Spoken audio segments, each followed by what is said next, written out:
Hello and welcome to Dairy Delivery by the Dairy Star. We have a special episode for you today, bringing you 4 interviews from our columnists that contribute to the Dairy Star. From ideas to some fun, we're grateful to have their perspectives found in the newspaper. First, we start with Barry Visser. Visser grew up on a dairy farm in Ada, Minnesota, and after getting a master's at the University of Minnesota, joined Vita Plus and has been there for over 2 decades as a nutritionist. Then we hear from Megan Weisenbeck, who has been a veterinarian for the last 10 years, working in Plainview, Minnesota. She took over the column after her predecessor retired, and she volunteered to take his role as our veterinary columnist. Next, Jerry Nelson has been writing his column in the Dairy Star for the last 15 years and started writing a column in 1997. Born and raised on a small dairy farm, and he farmed himself until 2002. Then we hear from Tim Zweber, a dairy farmer in Minnesota. Zweber works with 100 cows at his grass-fed organic dairy that he runs with his wife, Emily, and his parents, John and Lisa. You're listening to Dairy Delivery. All dairy, all the time. We'd like to thank today's sponsor, Fuller's Milker Center. Fuller's Milker Center is a family-owned and operated business in Lancaster, Wisconsin since 1953. Just as the dairy industry has historical roots in the hills of Wisconsin, so does Fuller's. They've served through the highs and lows of markets, weather, the changes of the times, and will always remain steadfast and loyal to the producers that work tirelessly in the dairy industry. Fuller's embraces progress and offers the latest technology and equipment while providing service and bringing valuable sales experience to their customers. Real experience, because they live it every day. They keep parts on hand to keep farms up and running. With locations in Lancaster and Richland Center, Wisconsin, Fuller's Milker Center is well positioned to meet their customers' geographic needs.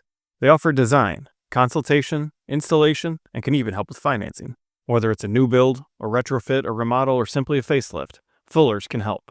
They proudly carry and install lines from Gia Westphalia Surge, Mueller, Shippers USA, Artex, J&D, Dairy Tech, Allflex SCR, Agromatic, Choretime, Animat, and many more to ensure that they can offer the very best fit and value to their customer. Call Fuller's Milker Center today at 608-723-4634 or visit their website, fullersmilkercenter.com. I'm Dan Walker. And I'm Michelle Stangler, and we're your reporters with Dairy Star, bringing you the latest in the dairy industry, including hearing from farmers across the Midwest and beyond.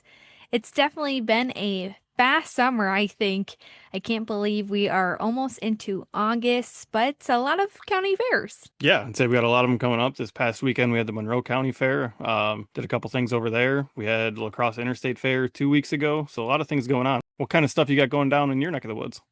Yeah, I've been going to a few county fairs as well in Wisconsin. I always enjoy seeing some of the youth activities in the youth building, whether that might be writing a poem. I read something from a young exhibitor that was talking about their faith, which I thought was super cool, to then seeing, of course, the cows. And I'm not sure if you've ever been, but I really do enjoy going to some futurities. So I'm really looking forward for the next few weeks of going to some of those, especially at my home county fair in Dodge County in Wisconsin. Okay, so I've obviously been living out of the state the last 10 years or so. I haven't been as quite in tune with Wisconsin county fairs. What's futurity? So futurity is cow prom, essentially, like I like to describe it. It's where people typically dress up, and at my home county fair, they only allow 2-year-olds, and you must show it as a calf and potentially yearling as well. And so you really bet on it at a young age. And so winning it on a special entry is really special when someone does, and they have other categories like best dressed female and male and best group at my home county fair. At some others, there are also dressed up, maybe some colored breeds. Everyone does it different, but it's just a celebration of the breed, celebration of a young cow, and to get excited about it. So definitely looking forward to it. And maybe I'll have to put it on a list to go to Futurity sometime soon. Definitely think I gotta at least check it out. Now, are the cows getting dressed up? Like, are they wearing tiaras, or when you're showing, are you in a tux? Like, well, would I be in a tux? I don't think you'd be in a tux. Whatever, feels comfortable, I guess. But what does that look like? Yeah, it's the exhibitor that gets dressed up. The cow is typically, of course, given a haircut. Nothing spectacular there, but there are some like youth related auctions for dairy at my home county fair. They tend to dress up the cow then too at like the Dairy Youth Recognition auction.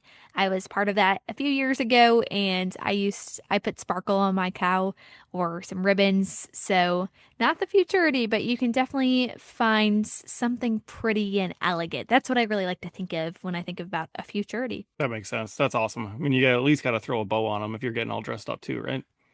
Yeah. There are just so many summer festivities, and I definitely encourage our listeners to go out, have some fun, and explore the dairy industry. But we have a lot of conversations with our guests on today's episode with our columnists. There's our photo issue that is happening, like Dan had mentioned. And another cool thing is that we're going to bring you information sooner. So when you get the Dairy Star on the web or on newspaper on the weekend, we'll also be changing our podcast date to Mondays early in the morning. So instead of Thursday, we'll be releasing on Monday. So definitely looking forward to that. Yeah, definitely. We're hoping it gives you guys a chance to hopefully hear us from us earlier in the week, maybe before some of you get your newspaper, and if start your Monday morning off milking cows, and you can listen to us and really get a chance to see what's going to be upcoming in the paper, and get a chance to hear from us bright and early to start your week. All right, let's get into today's episode. Well, our first columnist has a conversation with us about feed and nutrition supplies, especially with the chopping of corn silage and well into a few crops of hay into the summer. Longtime columnist for many years of the Dairy Star, Barry Visser, talks in the last issue about some of these supplies, and here on the podcast does share more about his connection to the dairy industry in this interview with me. Let's tune in right now. First, Barry, tell me a bit about your background and connection to the dairy community. Yeah, so I've been involved in dairy community and dairy, working with dairy farms for a lot of years now. Grew up on a dairy farm way up in northwest Minnesota, a little town called Ada, and we milked about 70 cows up there. But through my schooling at University of Minnesota and getting my master's there, I got involved with doing dairy nutrition close to 30 years ago now. And when I got done with my master's, I joined VitaPlus in a technical support role, and been doing that for almost 23 years now. Wow. Now, over the past 20 years, what are some of the trends that you've seen in dairy nutrition? Yeah, it's been obviously some big changes have happened as we learn more. But I think about my beginning times of wasn't quite early enough to be involved with using the Pearson Square on farms, but computers obviously been around a long time. But the ration models have certainly become more sophisticated, and I think just some of the mechanisms, modes of action that we've learned. We used to talk about crude protein, crude fiber, and kind of some 5,000 foot level on some of the nutrients. And now we're talking, specific amino acids. We're talking about specific fatty acids when it comes to fat sources. And so certainly, as we continue to learn more, as lab testing procedures allow us to learn more, and certainly things on farms that continue to evolve as from a management standpoint as well. So a lot of changes over the course of my career, for sure. Yeah, I can only imagine. If you look at today, what are some of those hot topics that you often are talking to dairy farmers about when you look at nutrition specifically?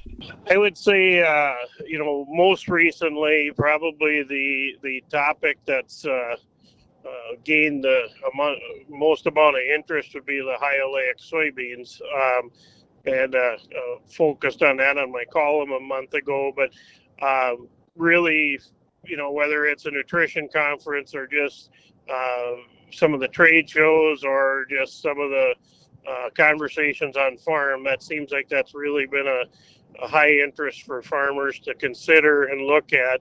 And I think it makes sense economically and to a performance and production to the cow if you've got the land base and ability to grow the high oleic soybeans.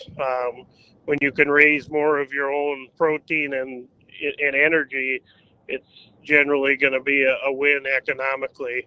So a lot of maybe conversations around the logistics of, how can we incorporate this? How can we store them, process them, plant them, kind of more logistical challenges. But again, that ties into some of the fatty acid evolution that we've kind of made as an industry too, knowing that these beans are higher in oleic fatty acid, which is more rumen friendly. So that's one that just pops right front and center in my head, Michelle, as you think about what's kind of a really hot topic from a nutrition standpoint. Certainly, especially as you look at the research that's continuing to develop and to see some of those areas that are happening in that nutrition world. But as you really look at this season here in summer, we're talking rain a lot, it seems like, especially in the Midwest, but there was rain last year as well. Is that a conversation point, and what have you seen there? Yeah, by all means. I mean, it seems like in the world of farming, the weather is almost always a topic. But we've had a challenging year to some degree. Yet when you go around the countryside, where the crops didn't get too much rain and get drowned out, boy, some of the corn just looks phenomenal, and even the soybean fields. But really, the potential for, I think, a really good year when, especially as we continue to get moisture through the kind of the busy time of corn that's tasseling and pollinating, and of course beans as well. And over the next few weeks here, pretty critical points. But yeah, the weather's been I think the biggest challenge has probably been in the world of trying to make hay, and a lot of farms are into or getting close to doing third cutting at this point. And of course, Mother Nature gets to kind of dictate when some of that happens, but there's been some pretty small windows for farms to try to make their hay cuttings. And again, the equipment, a lot of people are able to implement the strategy called hay in a day, but they've still got enough acres where it's going to take a couple days at least to get their hay cutting done. So that's been probably the biggest challenge with the weather, has been the finding that window opportunity to make the hay cuttings. With some of this rain, does it bring any concern for you about our supplies to feed our cows? Is that of concern right now compared to last year and years past, or where is your mindset there? Yeah, I think when you get there's challenges when we have drought conditions, and there's challenges when we get too much moisture. And so one of the things that you think about when you get a lot of moisture, a lot of humidity, is what might happen at the field level with some of the potential growth of, whether it be some fungus growth or some potential for molds and mycotoxins as we get into more critical times and closer to harvest with some of these plants. But I guess I try not to think too far ahead on that, because we know that a lot can happen between now and harvest time still. But those are some things that kind of you consider when you get into really wet conditions like this. Well, thank you so much for coming on the Dairy Delivery Podcast. Final question here is, as you look at these upcoming few months, what should dairy farmers be watching out for when you're looking at their crops and their nutrition, especially as we get into the later summer and into fall? Yeah, certainly, when we get in closer to fall, we get closer to harvest, and, we just talked a little bit about the weather, but I think about corn silage as being a primary forage on most farms, and the opportunity to get that made correctly, with moisture being kind of the primary focus on getting it chopped at the right moisture. And of course, we still got to do all the things right in terms of getting it processed and packed and stored and everything that goes along putting up good quality feed. But we know that Mother Nature again has a little bit of control over what that quality may look like. We had that happen last year on some farms where the corn matured so rapidly, and we really, some cases, if they were relying on custom choppers, they couldn't get there quick enough, and all of a sudden we're 5 to 10 points lower on moisture than ideal, and of course those are the feeds that we need to deal with the entire year. So that's probably the one opportunity that again, kind of nutritionally, as farmers think about the next few months. The farms, I mentioned the high oleic beans earlier. There's going to be farms that are going to be implementing those into their nutrition program for the first time. We're always thinking about byproducts that are out there. I think right now, generally speaking, we've got pretty favorable feed costs. And of course, it's hard not to mention or think about too, maybe a little less nutrition related, but a lot of discussion and excitement as farms continue to see the value of some of their bull calves and these beef cross calves that are coming off the farms, and even cull cows that are going to market has been a pretty enhanced revenue stream on a lot of dairies over the last year or two almost at this point. Yeah, well, thank you again, Barry. We appreciate your time. Thank you. Fuller's Milker Center in Lancaster, Wisconsin has everything you need to make your farm operate the very best. Not only do they have a full route service to southwest Wisconsin and northeast Iowa, they also carry a wide variety of items in stock, ranging from bulk tanks and chillers to cow brushes and calf coats, and of course, parlor parts. Anything you need to operate at your peak potential, Fuller's has you covered. Their experienced sales team knows cows and dairy and what it takes to make a farm work for generations. Call Fuller's Milker Center today at 608-723-4634 or visit their website, fullersmilkercenter.com. Thanks so much to Barry Visser for joining us on today's podcast. Our next discussion is with Megan Weisenbeck.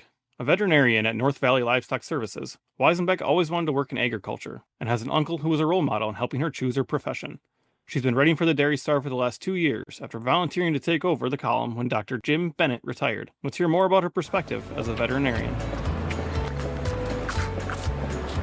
I don't get a little too in-depth, but usually it means I'm really excited to write about that topic that day then. Yeah, I'd say I read a couple of your last columns and you say you went through a couple podcasts you listened to and you started talking about empirical articles and like stuff that's really good information that if people are trying to understand and trying to learn more about it, that I think is really, really good to get your opinion on it and at least spark a conversation for somebody who's interested in obviously dairy science, which is obviously what Dairy Star tries to do. What's your favorite thing to write about when you're writing your column? Does it just kind of spark whatever's on your mind that moment, or like do you have a favorite thing you've looked at so far? No, I actually have some favorite things. Yeah. So they're kind of my fallbacks. So I love writing about calves, calf management, heifer management. I just really enjoy working with young stock on farms. And actually that's like a part of the work I do at the clinic. For some farms, I may not actually even do the pregnancy diagnosis or the traditional pregnancy checks. Those farms actually might do it themselves, but I come in and do some calf work or herd health in that way for them instead. And sometimes that includes employee training, such as, working with their Hispanic speaking crew, which is really fun. I also love milk quality. I like being in the parlor. I like watching in the parlor. I have tremendous respect for people who milk cows and manage those teams. So I also enjoy writing about that topic as well. That's awesome. But otherwise, it's something I saw recently. So That's awesome. So recently, has there been a column you've written about that you were really excited about how it would be received? Whether it was the story behind it of how you came up with it, or maybe the information you were presenting about? that is a really good question. It sounds a little, I don't know, soapboxy maybe, but I really enjoyed bringing clarity to some of the federal regulations that have come through the dairy industry in the last year or two that have largely involved avian influenza, or highly pathogenic avian influenza in the dairy industry, because it is so confusing for everybody. When that came about, what the rules were, when they changed the rules. So that I've enjoyed talking about about writing about those things because it's helped me be more clear with my customers what they need to know, and then I hope bring clarity to others, even other veterinarians or people in the industry who should know and may be asked about it. Uh, I also really enjoyed writing about the violated residues, so either slaughter or milk, uh, because I learned quite a few things in that article or research as well, so I could better prepare customers and be more thorough about how I would write protocols for farms and prepare them for trying to avoid residues as well. All right, now we're going to get into a little bit more of your the field work stuff. A couple of vet questions for you. What has been the most rewarding experience you've had as a veterinarian to this point? It's kind of twofold, and it has to do with people. So I think a lot of veterinarians would not say they became a veterinarian for the people, probably, but that is probably why I really love my job. So one scenario would be a little bit larger farm I work with.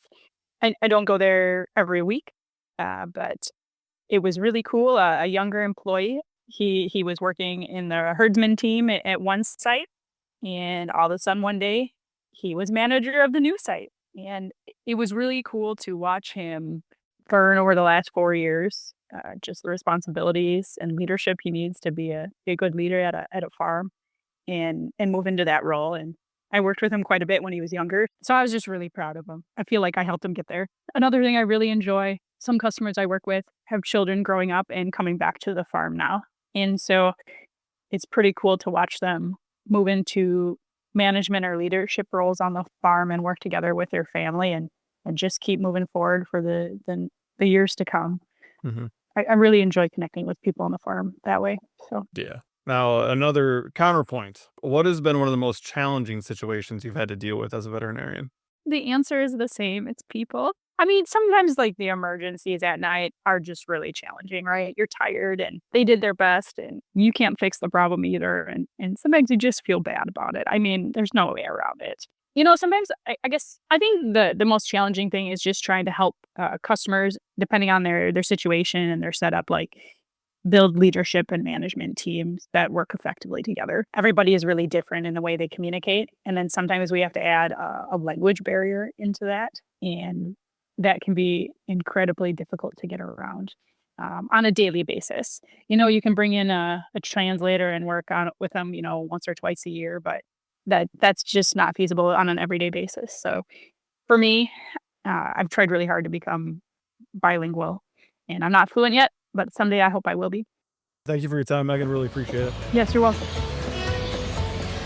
We'd like to thank today's sponsor, Fuller's Milker Center. Fuller's Milker Center is a family-owned and operated business in Lancaster, Wisconsin since 1953. Just as the dairy industry has historical roots in the hills of Wisconsin, so does Fuller's. They've served through the highs and lows of markets, weather, the changes of the times, and will always remain steadfast and loyal to the producers that work tirelessly in the dairy industry.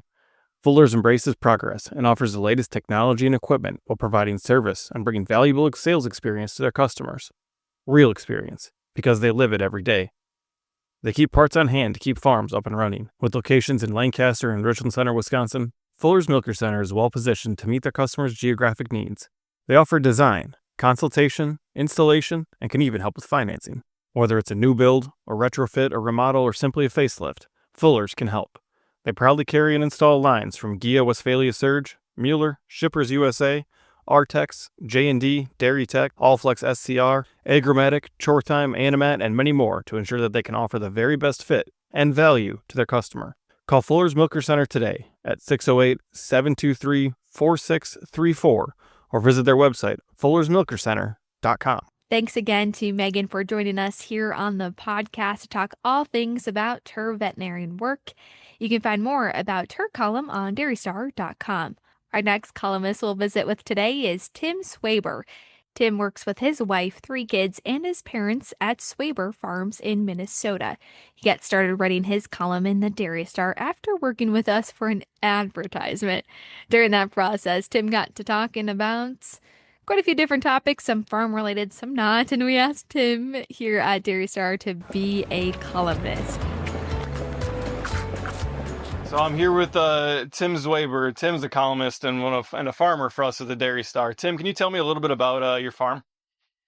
Yeah, so we have a 250-acre dairy farm that my wife Emily and I run with my parents, John and Lisa. And our 3 kids also help out on the farm, and they're ages 14 to 18, Hannah, Johnny, and Eric from youngest to oldest. And we have around 100 milking cows, and then we're a grass-fed organic dairy operation. And we also have a grass-fed beef business, and we raise pork and chickens and have a on-farm store that we sell meat to the general public.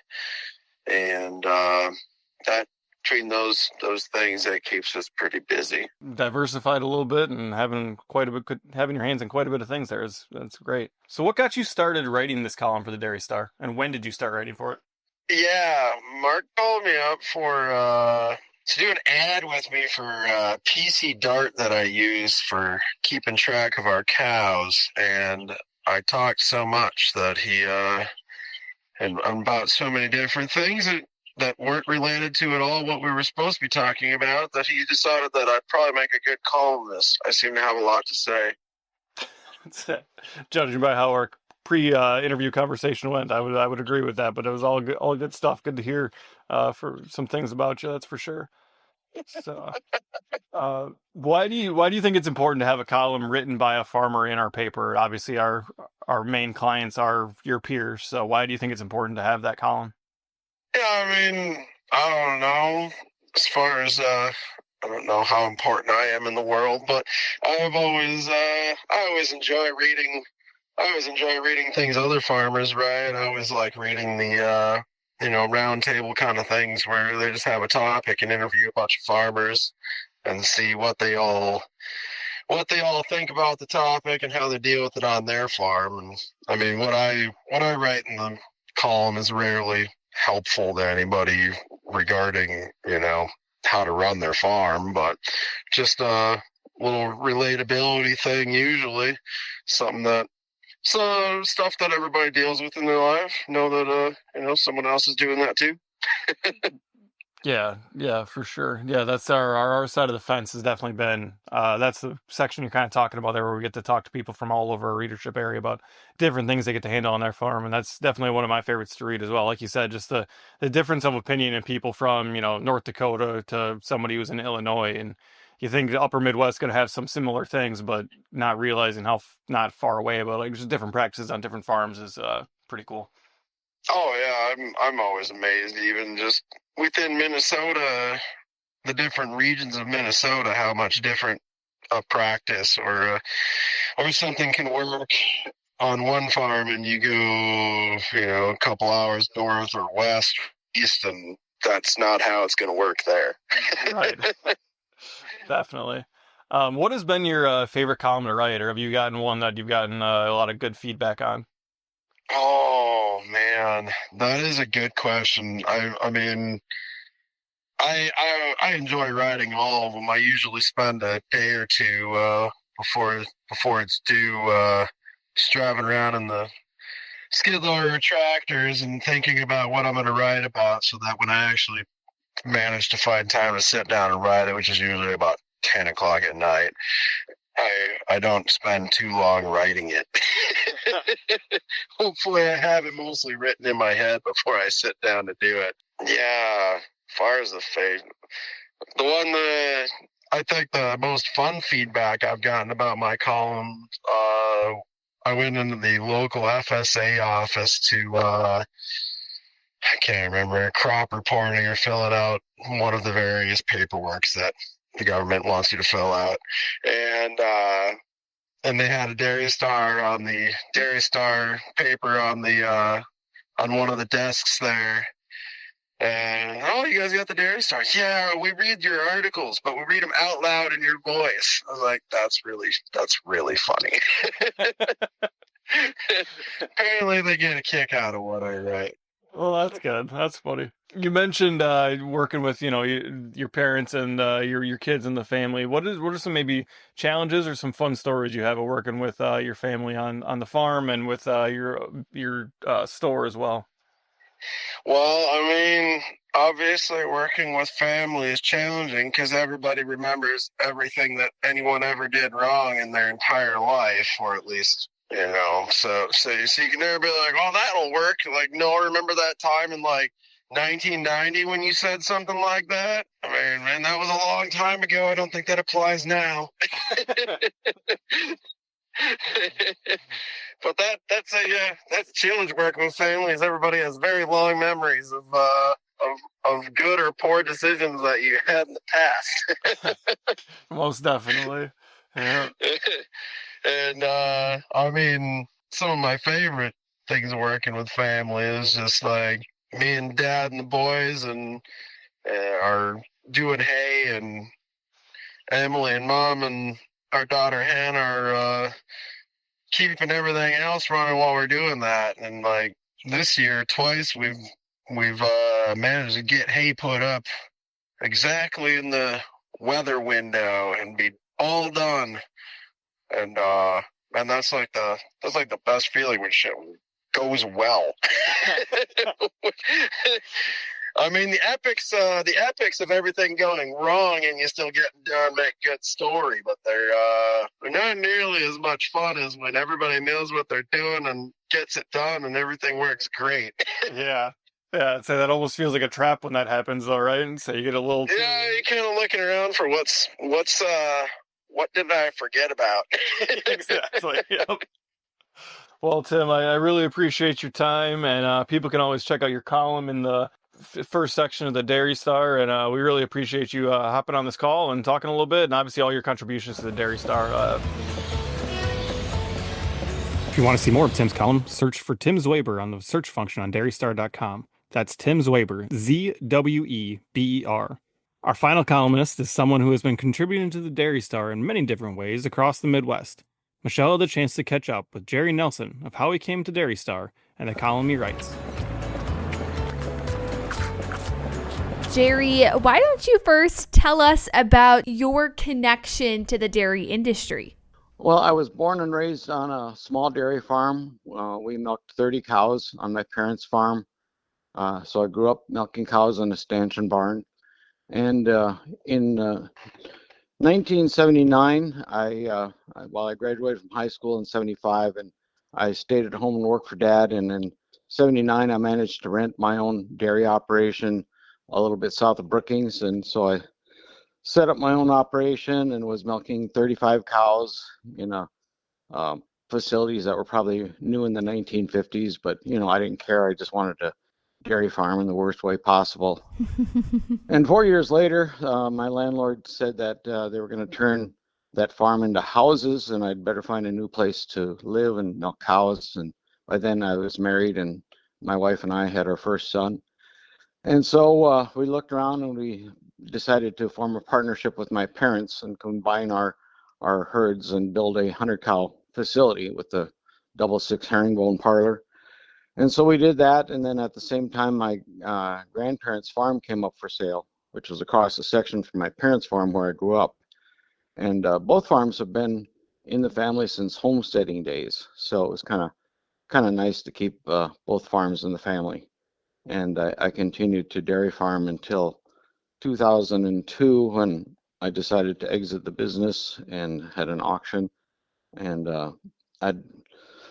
to go back in time, I started writing my weekly column in 1997. We had an extremely wet year, and I was driving around one day and noticed that there was cattails growing where there should have been corn.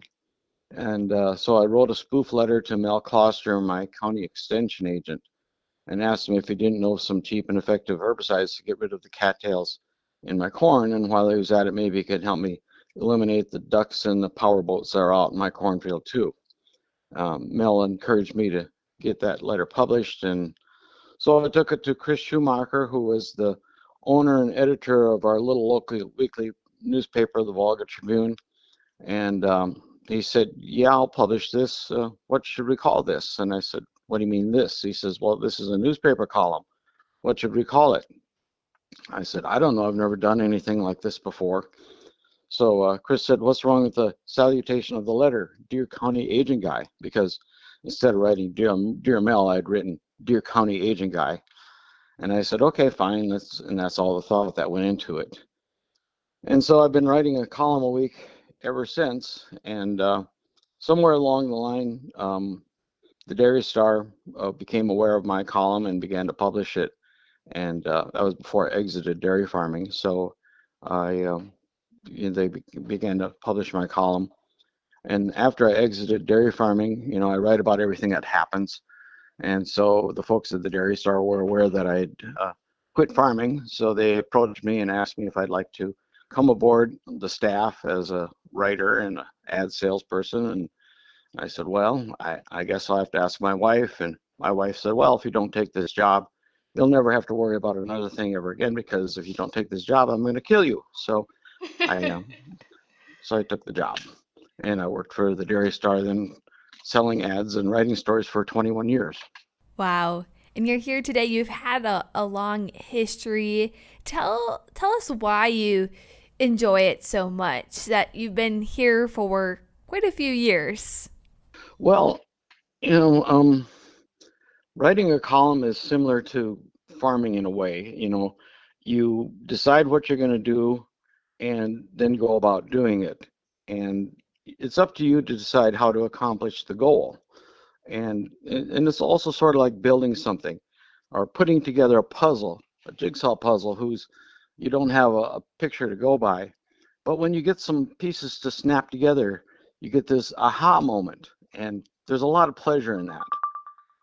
And I kind of just really enjoy that part of getting pieces to fit together or finding different words and phrasing. I've had some good people that have influenced me over the years and have challenged me and to become a better writer. And that's always been a goal of mine, is to try to improve and try to not, like basically do a repeat of a column that I've done before, and try to offer the reader something new every time. Now, you write on quite a few different topics. It's more of a humorous column for our readers. Tell us about what really goes into your mind as you write it, because recently you wrote about the 4th of July fireworks. You wrote about life happenings. Tell us about some of those topics. Yeah, my wife, whether she likes it or not, has been included in my columns quite a bit. She has often said that I will say to her at the end of a week, what am I going to write about? And she'll say, don't worry, I'll say something, and then you can put that in the paper. But and our sons have been in the paper too, more than they'd like. But yeah, I just like to review things that happen in life, and like, for instance, my wife getting a new knee, and and dealing with fireworks when we were kids, and all of that stuff is just fodder, and I hope it's something that people can empathize with. They can read this and recognize something in their history or something that they've seen, and hopefully get a little enjoyment out of reading it. Now, Jerry, as we wrap up our conversation here, you've seen a lot of dairy farmers and processors. What advice would you share, or words of wisdom, to some of the farmers across our readership area?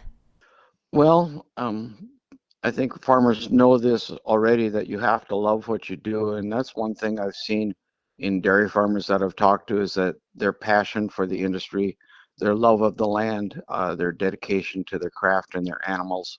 And I guess the advice I would have is to just do the best job that you know how, and be willing to take advice from other people, from outside experts. When I dairy farmed, I just kind of flew by the seat of my pants. And I know now, after looking at all these operations over the years, that there was a lot of things that I really could have improved on had I gone about and listened to some advice from other farmers and from industry experts. I would have benefited greatly from that had I done taken advantage of that. And I guess that's what I tell them is, be open and willing to hear other voices and to listen to them and hopefully heed the advice if you think it suits your operation. Well, thank you so much, Jerry, for joining. Anything else that you would like to add? Well, it's been an honor to be included in the Dairy Star all these years, and I hope that the readers have been enjoying what I write, and I hope to continue with it for as long as possible.